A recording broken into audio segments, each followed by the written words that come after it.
So, hello everyone. My name is Ravis and I teach philosophy and literature. And welcome to yet another lecture.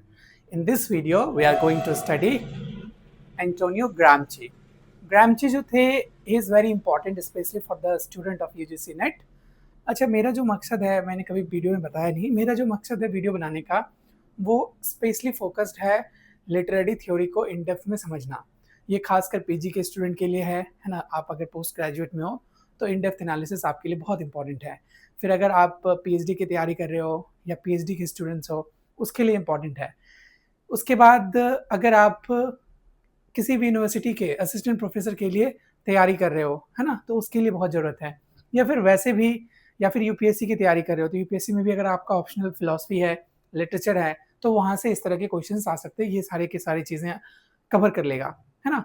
और तीसरा ये है कि मेरा हमेशा से मन था कि लिटरेरी थ्योरी के ऊपर, लिटरेरी थ्योरी एंड क्रिटिसिज्म के ऊपर, फिलॉसफी के ऊपर वीडियोस बनाना, ताकि मैं चाहता था कि हमेशा इतने अच्छे से एक्सप्लेन करूँ ताकि जो भी मेरे व्यूअर्स हैं, जो भी मेरे रीडर्स हैं, जो भी मेरे स्टूडेंट्स हैं स्पेशली कॉलेजेस में, उनको अच्छे से समझ आए। वैसे बिहार का कल्चर थोड़ा वेग है जब एजुकेशन की बात आती है, because ever since I have joined the college मुझे ऐसा लगा नहीं कि बिहार के बच्चों को इंग्लिश लिटरेचर में कोई खासा इंटरेस्ट है, क्योंकि यहाँ पे जो एडमिशन होती है वो लिटरेचर में नहीं होता, बल्कि यहाँ के बच्चे जूलॉजी, साइकोलॉजी, इन सारे सब्जेक्ट्स में एडमिशन लेते हैं, हिस्ट्री, इन सारे सब्जेक्ट में, इन सारे मेजर, मतलब उनके अनुसार ये सारे मेजर सब्जेक्ट्स हैं, इंग्लिश नहीं है।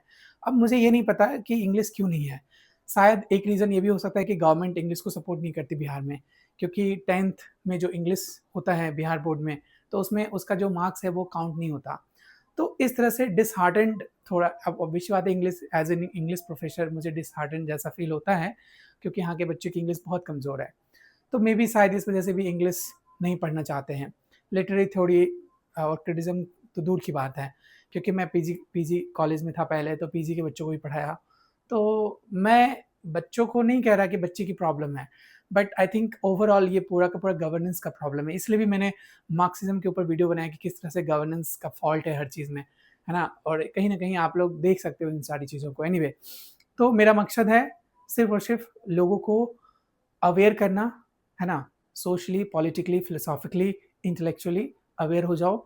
बस यही मेरा मकसद है। अगर आप असिस्टेंट प्रोफेसर की भी तैयारी कर रहे हो, है ना, तो भी इन सारी वीडियोज़ को आप देखो। एनीवे, अब हम चलते हैं लेक्चर के ऊपर।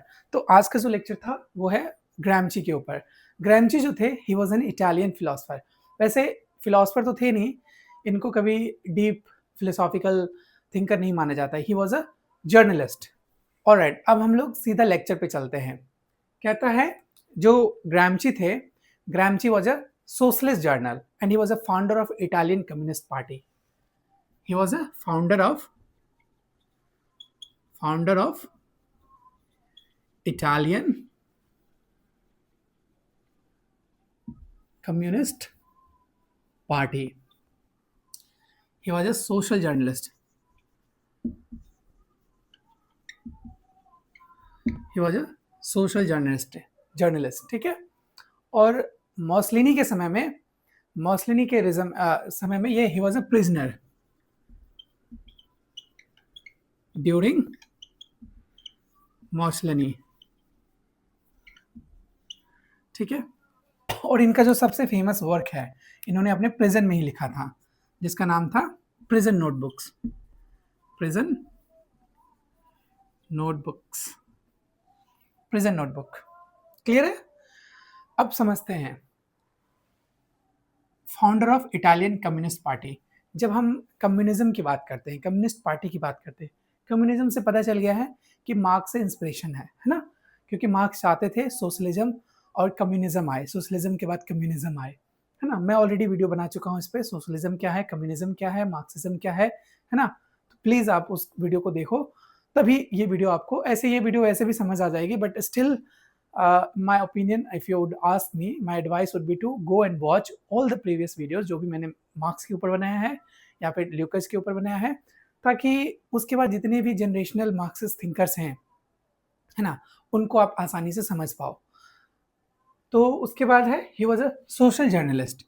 तो ऑब्वियस बात है, जो इंस्पिरेशन होगा वो इडियोलॉजी के बेस पे होगा, वो सोसाइटी के बेस पे होगा, वो पॉलिटिक्स के बेस पे होगा, वो कल्चर के बेस पे होगा, है ना। And he was a prisoner during Mussolini. Mussolini again he was a fascist regime का सबसे इंपॉर्टेंट कैरेक्टर है मोसलिनी, है ना. और उसके बाद उन्होंने बुक लिखा था प्रिजन नोटबुक, जो कि 3000 वर्ड से 3000 पेजेस के हैं, ओवर 3000 पेजेस के हैं. और ये जो प्रिजन नोटबुक है वो अपने प्रिजन में रहते during his time in prison, जो कि 1929 से लेकर 1935-37 तक लिखा गया था, है ना, इस बुक को, प्रिजन नोटबुक को. अब देखो ये जो है, ये बुक डील करता है, ये जो बुक डील करता है बहुत सारी इंपॉर्टेंट चीजों को डील करता है, जैसे पॉलिटिक्स को, हिस्ट्री को, इडियोलॉजी को, है ना, हिस्ट्री को, इडियोलॉजी को, है ना. उसके बाद कह सकते हैं कि इनके जो आइडियाज हैं, एक तो फिलॉसफी और रिवॉल्यूशन भी लिख सकते हैं. फिलॉसफी को, वैसे he was not a deep philosopher, और रिवॉल्यूशन भी डाल देते हैं, रिवॉल्यूशन को. तो इससे पता चल गया कि इनका जो मेजर, है ना, मेजर जो थॉट था वो था पॉलिटिक्स को समझना, सोसाइटी को समझना, हिस्ट्री को समझना, और डीप रूटेड जो हिस्ट्री का मतलब ही क्या है लिटरेचर के अंदर या फिलोसफी के अंदर क्या है. हिस्ट्री मैं सिंपल सेंटेंस में बताता हूँ. यूजुअली हिस्ट्री, जब आप किसी से पूछोगे कि what do you mean by history, है ना, what is the definition of history, तो जनरली लोग बोलेंगे कि पास्ट के स्टडी को हिस्ट्री कहेंगे, या फिर जो भी चीज़ें पास्ट में हुई है ना, उनको जब पढ़ते हैं तो उसको हिस्ट्री कहते हैं, है ना, हमारे पास्ट को हिस्ट्री कहते हैं. बट फिलोसफी के स्टूडेंट या फिलोसफी के प्रोफेसर हमेशा यही बोलेंगे कि सोसाइटी में जो चेंज है, अ चेंज इन सोसाइटी ही, मतलब दो समय के बीच का जो चेंज है वही वही क्या है, हिस्ट्री है.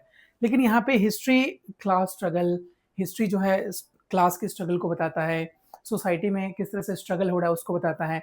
तो सोशियो पॉलिटिकल इकोनॉमिकल स्ट्रगल ही क्या है, हिस्ट्री है. उसी के रिकॉर्डिंग हम पढ़ेंगे. फिर ideology, how ideology changes, how ideology shapes our being, है ना, और फिलॉसफी. और उसके बाद रिवॉल्यूशन, किस तरह से रिवॉल्यूशन आता है, क्योंकि प्रिजन में थे, he wanted to bring revolution, तभी उसने कम्युनिस्ट पार्टी की गठन की, है ना. तो ओवरऑल एक तरह से आइडिया लग गया होगा कि एंटोनियो ग्राम्ची किस चीज़ की बात करेंगे या किस तरह के वर्क्स लिख रहे थे. He was inspired by marks. Marxist literary theory को एक तरह से उन्होंने न्यू, है ना, एक न्यू आवाम दिया, कह सकते हैं. अब इनका जो वर्क है प्रिजन नोटबुक, वो हमारे लिए सबसे इंपॉर्टेंट है, जो कि 3000 पेजेस का है. लेकिन ऑब्वियसली 3000 पेजेस में हमारे लिए बहुत बहुत कुछ तो नहीं है, क्योंकि इनका पर्सनल थॉट, इनका पर्सनल एक्सपीरियंस, है ना, कह सकते हैं कि इनका इंगेजमेंट, इनका थिंकिंग, खासकर कल्चर और आइडियोलॉजी के ऊपर, वो लिखा हुआ है इसमें. तो एक तरह से रिफ्लेक्शन ऑफ पॉलिटिक्स है, रिफ्लेक्शन ऑफ कल्चर है, रिफ्लेक्शन ऑफ हिस्ट्री है, रिफ्लेक्शन ऑफ फिलॉसफी है, और रिफ्लेक्शन ऑफ रिवॉल्यूशन है. देखते हैं एक एक करके. अच्छा, इन सारी चीजों में इनका जो सबसे इंपॉर्टेंट टर्म है वो है हेजमनी, जिसको हमें समझने की जरूरत है. चलिए देखते हैं क्या है हेजमनी, क्या है. वैसे ये लेक्चर कोई बहुत लंबा लेक्चर नहीं होगा, क्योंकि ग्रामची, even though he wrote 3000 pages, है ना, लेकिन इनकी जो वर्क्स हैं वो हमें बस हेजमनी से रिलेटेड, इडियोलॉजी से रिलेटेड, कल्चर से रिलेटेड जो भी चीज़ें हैं, और खासकर हमारे लिटरेरी थ्योरी से रिलेटेड, उनको समझना है. मार्क्सिस्ट लिटरेरी थ्योरी से रिलेटेड, है ना, और किस तरह से ये रिवॉल्यूशन लाने की बात करते हैं, बस उसको समझना है. सो जो सबसे पहला टर्म है वो है हेजमनी.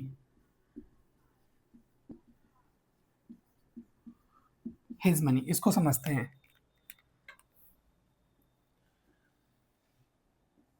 नाम से पता चल रहा है हेजमनी, विच मीन्स कि किसी का हेजमनी, किसी का डोमिनेंस. तो कहता है ये सेंट्रल आइडिया है, this is a central idea in Gramsci's philosophy. ठीक है, तो कह सकते हैं कि हेजमनी का मतलब है नॉट जस्ट बाय फोर्स, बल्कि winning the consent, winning the consent of the people, इसी को हेजमनी कहते हैं.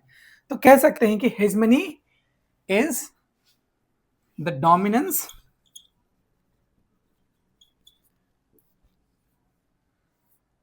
over people not just by force but by winning the consent of the people. Clear है? तो अकॉर्डिंग टू हिम कंसेंट जो है वो सबसे इंपॉर्टेंट है, और कहता है कि जो रूलिंग क्लास होता है, कोई भी रूलिंग क्लास, चाहे आप फासिस्ट रेजिम में चले जाओ, चाहे इंडियन डेमोक्रेसी में चले जाओ, अमेरिकन डेमोक्रेसी में चले जाओ, तो इनका सिंपल कहना है कि हेजमनी का सिंपल मतलब है जिसमें हम सिर्फ और सिर्फ फोर्स का अप्लाई नहीं करते हैं, बल्कि along with the force we win the consent of people. People खुद कंसेंट देता है कि हाँ मुझे रूल करो। अब इसको एग्जाम्पल के थ्रू समझेंगे। जैसे सपोज मानते हैं कि मॉडर्न कैपिटलिज्म का एग्जाम्पल लेते हैं, या फिर जो मॉडर्न कैपिटलिस्ट डेमोक्रेसी है जैसे इंडिया हो गया, अमेरिका हो गया, इनका एग्जाम्पल लेके देखते हैं। जैसे कि जो स्टेटस को है हमारा, कैपिटलिज्म, पॉलिटिकल पार्टीज, है ना, रिलीजन, इन सब में not because they are force to, इन सारी चीज़ों को सपोर्ट जो लोग करते हैं, जैसे सपोज बीजेपी की सरकार है अभी, तो बीजेपी के जो सपोर्टर्स हैं या जो कांग्रेस के सपोर्टर्स हैं, किसी पर्टिकुलर पार्टीज के सपोर्टर हो सकते हैं, किसी पर्टिकुलर रिलीजन के सपोर्ट हो सकते हैं। जैसे बहुत सारे वेरियस रिलीजन है, हिंदुइज्म है, इस्लाम है ना, बुद्धिज्म है, तो इन सारी चीज़ों को जो सपोर्ट करता है तो उसको बाय फोर्स सपोर्ट नहीं कराया जाता, बल्कि उनका खुद का कंसेंट होता है ना। और ये जो कंसेंट है ये एजुकेशन, मीडिया और कल्चर की वजह से आता है ना। तो ये जो कंसेंट इनको मिलता है, कहाँ से मिलता है? मीडिया से मिलता है, खासकर एजुकेशन से मिलता है, एजुकेशन से मिलता है ना, कह सकते हैं। और वही रिलीजन भी कह सकते हैं, उसी में कल्चर के अंदर रिलीजन आ जाएगा, कल्चर से मिलता है। तो कहता है, इसको मैं फिर से थोड़ा आसानी से समझा दूं, हेजमनी जो है, हेजमनी का मतलब है कंट्रोल करना, डोमिनेट करना, किसी न किसी को डोमिनेट करना। अब ये डोमिनेट कैसे करता है? सिर्फ और सिर्फ फोर्स का यूज करके नहीं, और ये डोमिनेंस कौन करता है? रूलिंग पार्टी करता है, रूलिंग पार्टी या फिर governmental body, simple governmental body या फिर रूलिंग पार्टी करता है। क्या डोमिनेंस करता है? किसके ऊपर? पीपल के ऊपर, और not just by force but उनका कंसेंट को जीत के।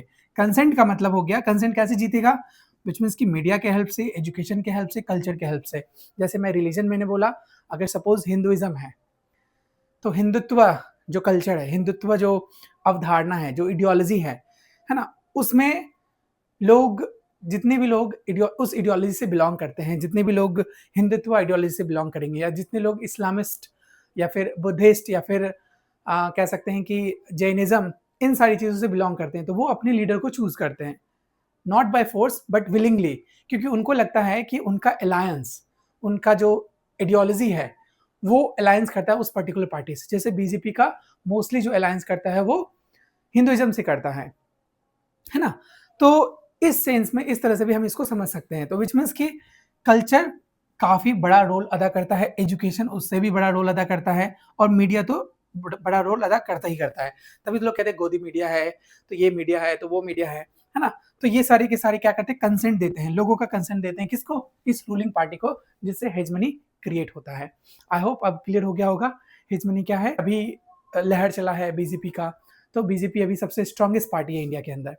तो इंडिया के अंदर सबसे स्ट्रॉन्गेस्ट पार्टी सिर्फ और सिर्फ वो कह सकते हैं कि अपनी पॉलिटिकल स्ट्रैटेजी की वजह से नहीं है, बल्कि कहीं ना कहीं उनका इन्फ्लुएंस कल्चर से भी है, कहीं ना कहीं उसका इन्फ्लुएंस एजुकेशन से भी है। क्योंकि आप जितने भी इंस्टीट्यूशंस में जाओगे, है ना, क्योंकि मैं खुद ही एक, खैर मुझे बोलना नहीं चाहिए, बट जब आप इंस्टीट्यूशन में जाओगे तो you will get to know कि जब सेंटर में अगर बीजेपी की सरकार है या सेंटर में कांग्रेस की सरकार है, तो उससे नीचे जितने भी इंस्टीट्यूशंस हैं, रिलेटेड इंस्टीट्यूशंस हैं, उन सब में जो बड़े बड़े पोजीशंस होल्ड करेंगे वो उन्हीं के पार्टी के लीडर्स करेंगे, उन्हीं के पार्टी के सपोर्टर्स करेंगे, उन्हीं के पार्टी के लोग करेंगे, है ना। जैसे अभी बीजेपी है तो जितने भी यूनिवर्सिटीज़ में वीसी या फिर उससे नीचे जितने भी कह सकते हैं कि पोस्ट होता है ना, वो सारे के सारे फिल होते हैं बीजेपी सपोर्टर से ही। उसी तरीके से जब कांग्रेस पार्टी की सरकार रहेगी तो आप देखोगे जितने भी बड़े इंस्टीट्यूशंस है, डीयू, जेएनयू, बीएचयू, इन सब में जो पोजीशन होल्ड करेगा, बड़े बड़े पोजीशन जो होल्ड करेगा, वो उसी पर्टिकुलर पार्टी के लीडर करेंगे। तो वो क्या करते हैं, कहीं ना कहीं इन्फ्लुएंस करता है एजुकेशन को भी, है ना। अब एजुकेशन के थ्रू भी हम बताते हैं, एजुकेशन के थ्रू भी हम बताते हैं बच्चों को कि क्या पढ़ना चाहिए क्या नहीं पढ़ना। जैसे रिसेंटली क्या हुआ न्यू एजुकेशन पॉलिसी के अंदर कि हमें बहुत सारी चीज़ें, हमारा जो ऑलरेडी एनसीईआरटी बुक में कुछ चैप्टर्स थे उसको रिमूव करके कुछ नए चैप्टर्स को ऐड कर दिए गए, है ना, जो कि सपोर्ट करता है, जो कि अलाइन करता है बीजेपी के आइडियोलॉजी से, है ना। उसी तरीके से मीडिया भी सपोर्ट करता है ना, एक पर्टिकुलर आइडियोलॉजी को।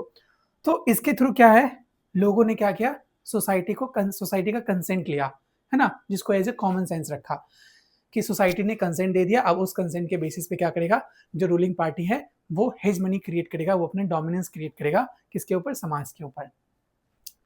ठीक है, this was the central idea in Gramsci's philosophy. अब आगे चलते हैं हम लोग। देखो मैं फिर कह रहा हूँ कि बहुत ज़्यादा डिफिकल्ट नहीं है। आप, मेरा एक ही मकसद है कि you don't have to remember everything, है ना। सिर्फ रिमेंबर कर लेना, रट लेना, वो एजुकेशन का पार्ट है ही नहीं। एजुकेशन का पार्ट है कि आपका कॉन्सेप्ट क्लियर होना चाहिए, और अगर कॉन्सेप्ट क्लियर है तो उसके बेसिस पे you can redefine culture, you can redefine ideology. क्योंकि लिटरेचर का एक ही मकसद है, लिटरेचर के पढ़ने का मतलब ये है कि आप सोसाइटी को समझो, आप कल्चर को समझो, आप आइडियोलॉजी को समझो। अब ग्रामची का जो आइडियाज़ है, जो इंटेलेक्चुअल आइडियाज़ हैं, वो दो ट्रेडिशन से आता है। जो पहला ट्रेडिशन था वो था Russian Marxist ideology, Russian Marxist ideology. और दूसरा जो आता है वो आता है इनका खुद का Italian liberal tradition, Italian liberal tradition. ठीक है, अब एक एक करके समझते हैं। ऑलरेडी मैंने रशियन मार्क्सिस्ट थ्योरी के बारे में थोड़ा बहुत बता दिया था। यहाँ पे जैसे एग्जांपल के थ्रू अगर समझेंगे, जिसमें वर्किंग क्लास जो है, ऐसे देख लेते हैं। रशियन मार्क्सिस्ट आइडियोलॉजी में क्या है,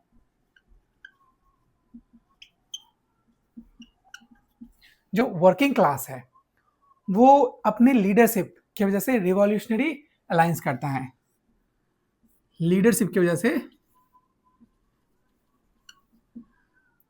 रिवॉल्यूशनरी इसके अलायंस होता है। इसको समझाता हूं मैं अभी थोड़ी देर में। तो जैसे एग्जांपल के थ्रू लेनिन जो है, लेनिन आर्ग्यू करता है खासकर रशिया के अंदर कि जो वर्कर्स हैं, है ना, वर्किंग क्लास मतलब वर्कर्स। तो लेनिन का मानना था जो वर्कर्स हैं, जो वर्किंग क्लास है, जो प्रोलेटेरिएट क्लास है ना, उसकी लीडरशिप की जरूरत होती है हमें किसी न किसी रिवॉल्यूशन को अंजाम देने के लिए। तो रिवॉल्यूशन इस तरह ऐसे ही नहीं आएगा, बल्कि रिवॉल्यूशन उस तब आएगा, तभी पॉसिबल है। थोड़ा सा यहाँ पे मैं मार्क्सिज्म बताता हूँ। तो एक था समाज बुर्जुइस क्लास और दूसरा प्रोलेटेरिएट क्लास।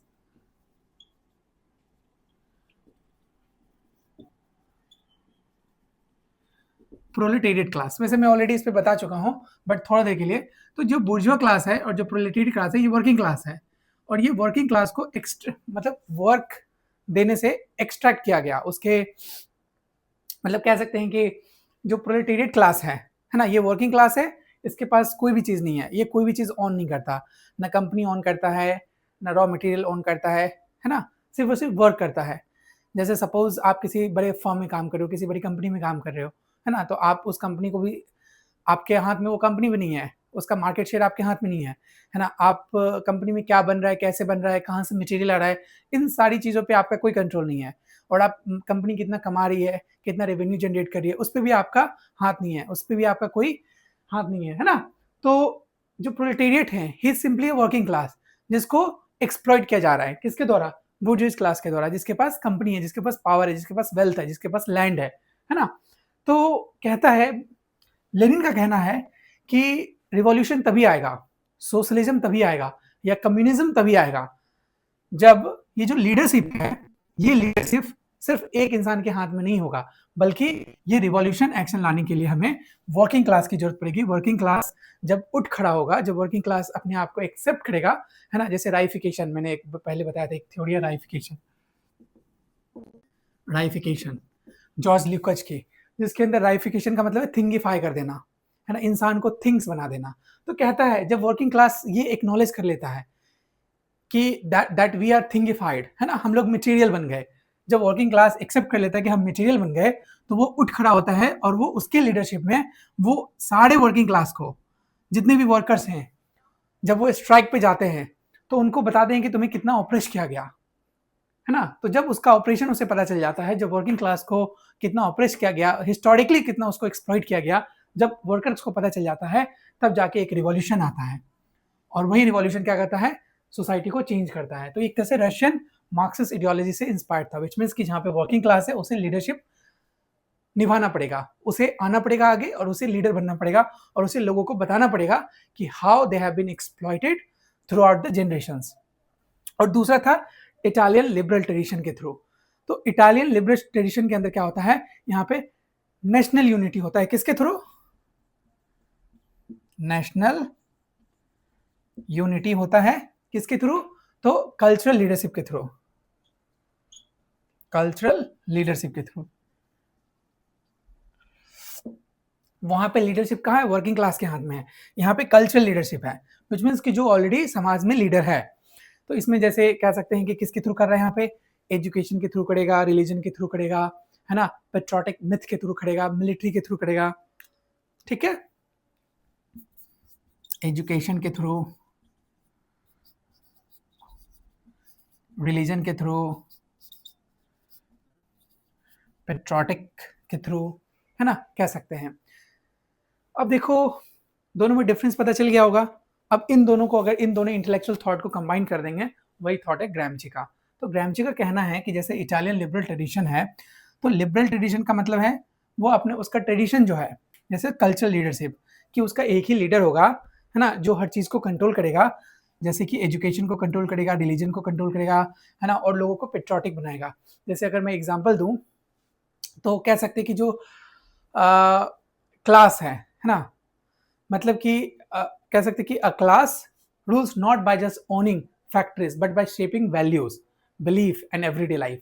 जैसे अगर किसी कंपनी में कोई काम कर रहा है अकॉर्डिंग टू एंटोनियो ग्राम्ची, सपोज आप किसी कंपनी में काम कर रहे हो, फर्म में काम कर रहे हो, तो उस फर्म में सिर्फ और सिर्फ आपको एक्सप्लॉइट ही नहीं किया जाएगा, है ना, आपको आपकी क्लास की वजह से, मतलब आप प्रोलेटेरिएट क्लास से बिलोंग करते हो, आप वर्किंग क्लास हो, आप वर्कर हो, तो आपको सिर्फ और सिर्फ वहाँ पे एक्सप्लॉइटेशन नहीं मिल रहा है, बल्कि आपको कल्चर भी सिखाया जा रहा है कि आपको बताया जाएगा कि oh doing great job, oh doing this, oh doing that, you can achieve this, you can achieve that, है ना।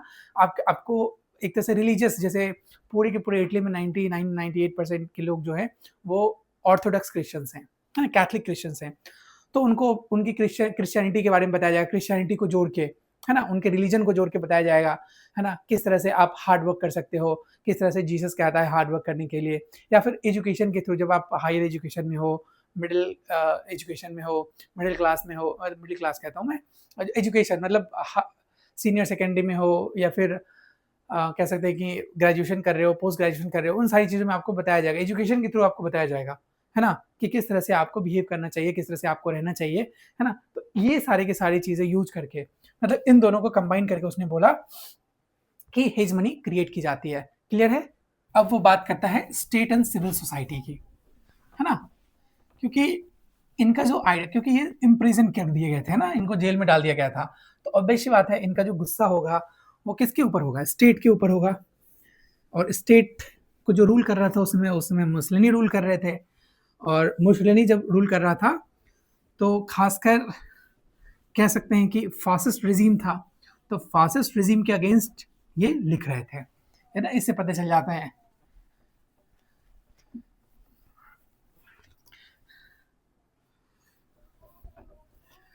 देखिए इस वीडियो को बनाने के बाद या पढ़ाने के बाद, I don't want you to hate any particular person, चाहे मुसलिनी हो गया, चाहे हिटलर हो गया, चाहे मोदी हो गया, चाहे किसी पर्टिकुलर इडियोलॉजी के थिंकर है। मेरा बस ये कहना है कि कम और ज़्यादा हर पॉलिटिकल पार्टी सेम ही होता है ना, बस थोड़े से आइडियोलॉजी में चेंज होते हैं, लेकिन हर कोई हेजमनी ही क्रिएट करता है, हर कोई अपने अपना डोमिनेंस ही क्रिएट करता है। और इन्हीं सारी चीज़ों का मेरा सिर्फ और सिर्फ मकसद है कि आप उतना ही लो जितना आपके लिए इंपॉर्टेंट है एजुकेशन के लिए, पॉलिटिकली चार्ज होना एजुकेशन के बाद। क्योंकि जिस तरह से इवन मार्क्स कहता है, मार्क्स के बाद खासकर जॉर्ज ल्यूकस कहते हैं कि पढ़, मतलब जो भी चीज़ें हम पढ़ रहे हैं, जो भी चीज़ें हम फिलॉसफी के अंदर कर रहे हैं, उसका एक ही मकसद होना चाहिए कि वो चेंज कर दे, एक्टिव पार्टिसिपेशन ला जाए। लेकिन मेरे अनुसार अगर आप पर्टिकुलरली मुझसे पूछोगे तो मैं तो यही कहूँगा कि नॉलेज के बेसिस, क्योंकि आप एजुकेशन का कहीं भी कुछ भी आधार नहीं रह गया। आप एजुकेशन के बेसिस पे समाज को चेंज नहीं कर सकते। अचानक से अगर आज कोई बोलेगा कि इंडिया इंडिया के रिजीम को चेंज कर देते हैं, पाकिस्तान के रिजीम को चेंज कर देते हैं, यूएस के रिजीम को चेंज कर देते हैं, है ना? इट्स नॉट पॉसिबल, क्योंकि आप आइडियोलॉजी को नहीं चेंज कर सकते। अगर 100 लोग हैं तो 100 लोग में कम से कम 100 लोग के अलग-अलग अवधारणाएँ होंगी, अलग-अलग आइडियोलॉजीज़ होंगे, अलग-अलग फेथ होंगे, अलग-अलग थिंकिंग होगी, अलग-अलग तरह से प्रोसेस करते होंगे। तो आप हर चीज़ को सिर्फ़ और सिर्फ़ बाय फ़ोर्स नहीं कर सकते हो। 100 के 100 आदमी को आप जेल में डाल दोगे तो आप कैसी कंट्री में, मतलब कैसी कंट्री में रहोगे? कोई इंसान सब इम्प्रिज़न में रहेगा। तो देखो, गुस्सा आना, बहुत सारी चीज़ें होना अलग बात है, लेकिन चीज़ों को समझना, कॉन्सेप्ट को समझना सबसे इम्पोर्टेंट है। क्योंकि एजुकेशन का एकमात्र मकसद है कि आप इंटेलेक्चुअली रिच हो जाओ। ये नहीं कि आप अकेले चेंज नहीं कर सकते, समाज को अकेले या फिर किसी एक पर्टिकुलर, मैं यही कह रहा हूँ, बार-बार मैं अपने बच्चों को यही कहता हूँ। कॉलेज में भी कभी-कभी बहस हो जाती है तो लोग कहते हैं कि अगर एक इंसान खड़ा होगा तो बहुत सारे चेंजेस ला सकता है, one person can change the society. But अब के समय में वो पॉसिबल नहीं है। One person can not change the society, this is hard truth and we should accept it.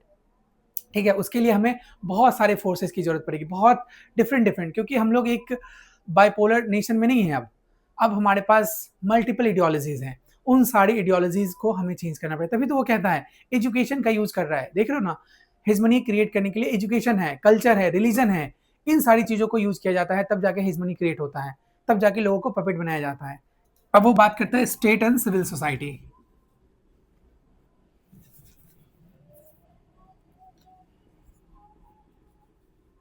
State सही से चल नहीं रहा है, and civil, I don't know whether it's feasible or not, state and civil society, जिसमें कि Gramsci argue करते हैं कि that state is more than just laws and policies. State जो है सिर्फ सिर्फ और सिर्फ लॉज एंड पॉलिसीज मेकिंग नहीं करता। ठीक है, तो स्टेट क्या है? फोर्स प्लस कंसेंट बना के स्टेट बनता है। ये जो स्टेट है according to Gramsci, force plus consent बना के क्या बनाता है? स्टेट बनता है। ठीक है, जब हम स्टेट को परिभाषित करते हैं अकॉर्डिंग टू एंटोनियो ग्रामची, तो फोर्स किसी भी तरीके का फोर्स हो सकता है, चाहे पुलिस, मिलिट्री, लॉ, है ना? फोर्स में क्या क्या आ जाएगा? पुलिस, मिलिट्री, लॉ, है ना? प्लस कंसेंट, लोगों का consent, consent through education, religion, है ना, या फिर कल्चर।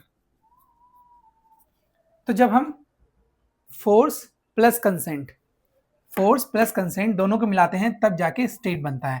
तो जब वो स्टेट एंड सिविल सोसाइटी की बात कर रहा होता है तो कहता है state is not just about laws and policies but it's about force plus consent, है ना? ये इसी से क्या बना? हेजमनी बना। हेजमनी क्रिएट किया किसने? स्टेट ने, स्टेट के लीडर ने।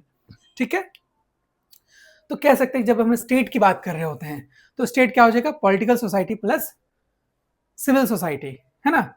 Political society plus civil society, political society plus civil society मिलके बना क्या? The state. और जो स्टेट है ये हेजमनी क्रिएट करता है। अब कहता है वो वॉर ऑफ पोजीशन और वॉर ऑफ मैन्यूवर की बात करता है ना? तो जैसे वॉर ऑफ मैन्यूवर है, वॉर ऑफ मैन्यूवर, नाम से पता चला मैन्यूवर। मैन्यूवर जिस तरह से आप देखते हो ना स्पेस, जब एरोप्लेन चलता है, खासकर फाइटर जेट्स किस तरह से मैन्यूवर करता है, उसी तरीके से मैन्यूवर, वो वर्ड वहीं से आया है। तो कहते हैं कि वॉर ऑफ मैन्यूवर का मतलब है क्या? Direct revolution.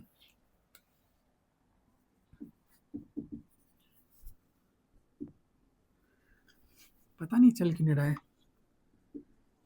Direct revolution. और दूसरा उसने बोला कि वॉर ऑफ पोजीशन।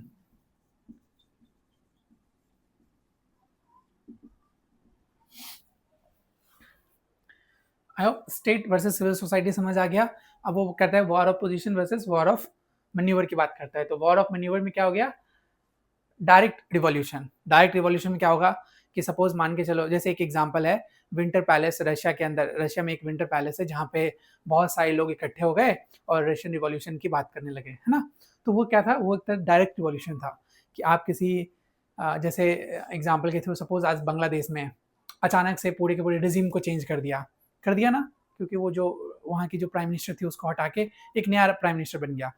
तो ये हो गया वॉर ऑफ मैन्यूवर कि आप मैन्यूवर करके पूरे के पूरे सिस्टम को ही चेंज कर दिए, है ना, पूरे के पूरे सिस्टम को बदल दिए। जैसे बांग्लादेश का रिसेंट एग्जांपल है, तो उसमें डायरेक्ट रिवॉल्यूशन हो गया। लेकिन जो वॉर ऑफ पोजीशन है, तो वॉर ऑफ पोजीशन में क्या होता है, एक तरह से स्लो है, कल्चरल है, आइडियोलॉजिकल बेस्ड है। ये क्या है, स्लो है, कल्चर के बेस पे है और आइडियोलॉजी के बेस पे है। जैसे इंडिया के अंदर मतलब यहाँ पे क्या हो गया, डायरेक्ट रिवॉल्यूशन कैसे आएगा, अनरेस्ट जब सोसाइटी हो जाता है, अनरेस्ट जब सोसाइटी हो जाता है तब आएगा, जब खुद ही आपस के खुद ही कंट्री के अंदर क्या हो जाता है, सिविल वॉर स्टार्ट हो जाता है, सिविल वॉर स्टार्ट हो जाता है। लेकिन वॉर ऑफ पोजीशन में मतलब they are two ways through which we can change the society, through which we can create a civil society, या फिर कह सकते हैं कि जो हेजमनी है उसको छीनने का दूसरा दो ही तरीका है। एक तरीका है वॉर ऑफ मैन्यूवर जिसके अंदर डायरेक्ट रिवॉल्यूशन, जैसे मैंने एग्जांपल दिया अभी बांग्लादेश के साथ हुआ, और दूसरा है war of position. War of position में क्या हो गया, स्लो होता है, स्टडी होता है, ठीक है, और इडियोलॉजी के बेस पे, कल्चर के बेस पे, क्योंकि आपको क्या करना है, आपको सपोर्ट बिल्ड करना पड़ेगा, बहुत सारे माइंड को चेंज करना पड़ेगा, है ना, बहुत सारे डोमिनेट नॉर्म्स होते हैं। जैसे मैंने एग्जांपल दिया, अगर आज अचानक से इंडिया के रिजीम को चेंज करना चाहे कोई, इट्स नॉट पॉसिबल, क्योंकि India is a democratic country और यहाँ पे बहुत सारे लैंग्वेजेस हैं, है ना, कोई एक पर्टिकुलर लैंग्वेज फिक्स नहीं है, और किसी एक तरह की पर्टिकुलर आइडियोलॉजी, एक तरह का पर्टिकुलर रिलीजन नहीं है यहाँ पे। तो यहाँ पे चीज़ों को बदलना, यहाँ पे रिजीम को बदलना, it's almost next to impossible. America के अंदर चीज़ों को अचानक से बदलना, है ना, इट्स ऑलमोस्ट इम्पॉसिबल। तो वहाँ पे क्या करता है, लिबरल डेमोक्रेसी जैसे यूएस है, इटली है, इंडिया है, या फिर मोस्टली कह सकते हैं कि वेस्टर्न कंट्रीज हैं, यहाँ पे चीज़ों को बदलना बहुत डिफिकल्ट हुआ, क्योंकि पहले हमें मीडिया को चेंज करना पड़ेगा, हमें आइडियोलॉजी को चेंज करना पड़ेगा, हमें एजुकेशन के थ्रू धीरे धीरे सॉफ्ट टारगेट करना पड़ेगा, तब जाके एक नया चेंज आएगा। तो चेंज जो है वो डायरेक्ट रिवॉल्यूशन से पॉसिबल नहीं है बहुत सारे डेमोक्रेटिक नेशन के अंदर, है ना। तो वॉर ऑफ पोजीशन और वॉर ऑफ मैन्यूवर क्लियर है। वॉर ऑफ मैन्यूवर में सिंपल है, डायरेक्ट रिवॉल्यूशन कि अचानक से सत्ता को बदल दिया गया बहुत सारे रिवॉल्यूशन करके, है ना, बहुत सारे लोग आ गए, इकट्ठे हो गए, मारपीट करके चीज़ों को बदल दिए। और दूसरा है वॉर ऑफ पोजीशन। तो वॉर ऑफ पोजीशन में क्या हो गया, धीरे धीरे होगा, स्लो होगा, कल्चर को मतलब चेंज करेगा। जैसे एग्जांपल के थ्रू मैं बताता हूँ, बीजेपी की सरकार आई, जब बीजेपी की सरकार आई तो बीजेपी की सरकार से पहले कांग्रेस की सरकार थी और कांग्रेस बहुत दिन से रूल कर रहा था। तो इस कांग्रेस को हटाने के लिए बीजेपी ने धीरे धीरे लोगों के अंदर आइडियोलॉजी को चेंज किया, पॉलिटिक्स को चेंज किया, है ना, कल्चर को चेंज किया, है ना, लोगों के अंदर मीडिया को चेंज किया। तो उसने धीरे धीरे फोर्स, बहुत सारे फोर्सेस को अप्लाई किया, चीज़ों को यूनाइट किया, चीज़ों को ऑर्गेनाइज किया, तब उसके बेसिस पे क्या किया, उसने बहुत बड़ा पोजीशन लेके आया और इवेंचुअली क्या किया, उसने जीता, है ना। तो इस तरह से होता है। I hope this is very very clear to you, war of manoeuvre and war of position. ठीक है, अब हम लोग आगे चलते हैं।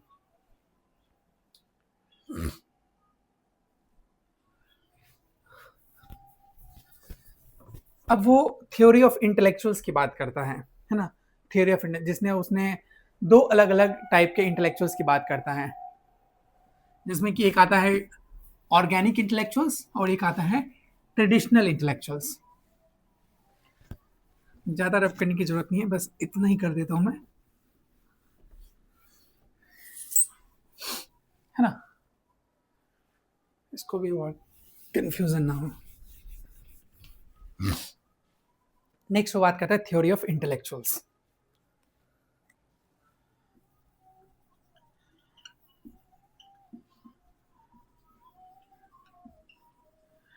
थ्योरी ऑफ इंटेलेक्चुअल्स, जहां पे वो दो तरीके का इंटेलेक्चुअल्स की बात करता है। कहता है ट्रेडिशनल इंटेलेक्चुअल्स।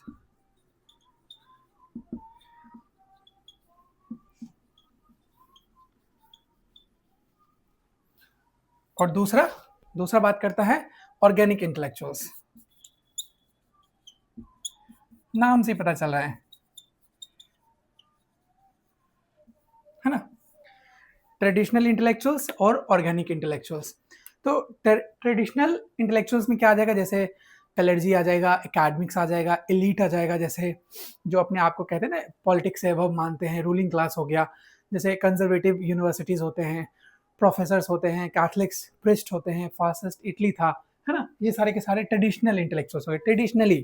ट्रेडिशनली जो इंटेलेक्चुअल्स होते हैं, प्रोफेसर्स हो गए, क्योंकि आप देखोगे यूनिवर्सिटीज़ में अलग अलग थिंक के अलग अलग पॉलिटिकल पार्टी को सपोर्ट करने वाले प्रोफेसर्स होते हैं, है ना, तो वो लोग भी इंटेलेक्चुअल्स हैं, तो वो ट्रेडिशनल इंटेलेक्चुअल्स में आ जाएंगे।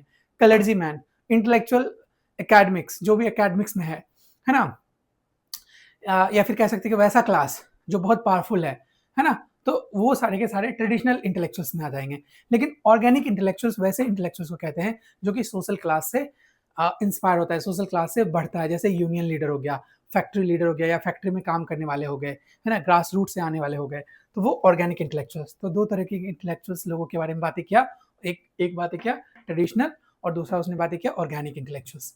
क्लियर है? जैसे फॉर एग्जाम्पल ऑर्गेनिक में एग्जाम्पल लेके देखते हैं। सपोज अगर हमने बोला कि किसी एक फैक्ट्री के अंदर किसी यूनियन के कोई लीडर है, उसने मार्क्सिज्म के बारे में लोगों को बताया कि किस तरह से जो प्रोलेटेरिएट क्लास है, जो कि वर्किंग क्लास है, उसको कितना एक्सप्लॉइट किया जा रहा है थ्रू आउट द जनरेशंस, है ना। तो वो क्या है, वो मार्क्सिज्म को पढ़ा रहा है। देखो साइड बाय साइड एक प्रोफेसर है, सपोज ये प्रोफेसर रवीश है ना, और दूसरा है रत्नेश, और ये वर्किंग क्लास मैन है। ये क्या है, ये वर्कर है, फैक्ट्री वर्कर है। तो मार्क्सिज्म के बारे में रत्नेश ने बताया अपने कोवर्कर्स को। उसने बताया कि किस तरह से जो फैक्ट्री का मालिक है ना, जो बोर्जुआ क्लास है, वो किस तरह से वर्किंग क्लास को एक्सप्लॉइट कर रहा है थ्रू आउट द जनरेशंस, और लोगों को मार्क्सिज्म पढ़ाया, लोगों को मार्क्सिज्म के बारे में बताया कि मार्क्सिज्म है क्या, हेजमनी है क्या, है ना, या फिर रिप्रेशन क्या है।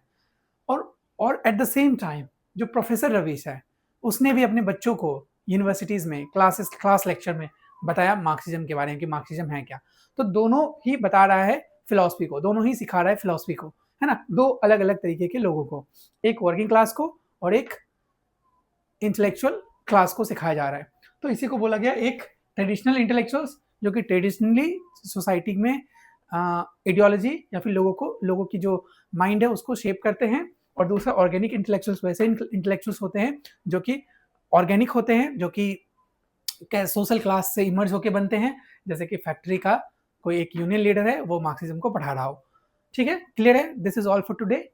I will see you in the next one. Next जो लेक्चर होगा वो शायद मैं मार्क्सिज्म को अब खत्म कर दूंगा, लुई अल्थुजार के ऊपर बनाऊंगा नेक्स्ट वीडियो, है ना। He was again very important French Marxist, जिसने कि स्ट्रक्चरलिज्म को यूज किया, है ना, जो कि बहुत आगे आने वाली जनरेशन को इंस्पायर्ड भी किया। Louis Althusser is our next topic. फिर हो सकता है मे बी इको क्रिटिज्म के ऊपर बनाऊं।